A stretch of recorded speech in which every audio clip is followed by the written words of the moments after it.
দুর্গম একটা জায়গায় আইছি, সে না আসলে বোঝা যায় না।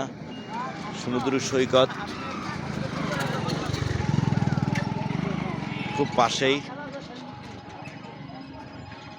দেখেন কতটা নিচে, এখান থেকে কতটা নিচে। অন্ধকারে কিছু দেখা যাচ্ছে না, কিন্তু মনে হচ্ছে হ্যাঁ।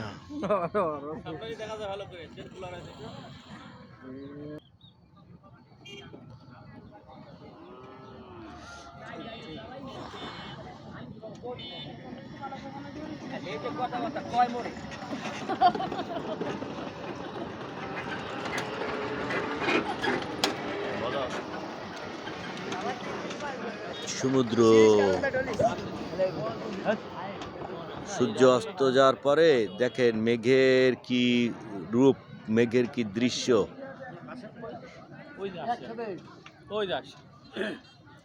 ভাইয়া পরে ইন্ডিয়া আছে, ইন্ডিয়া, না ইন্ডিয়া তো এই পাশে না, ডাইনে ইন্ডিয়া অনেক দূরে, আর এই সোজা কিছু নেই। আর এইদিকে হচ্ছে যে আপনার কয়েকটা দেশ সব আছে, তো আর বাংলাদেশের ভিতরে না, মালয়েশিয়া, সাগর। থাইল্যান্ড, মায়ানমার, এইসব।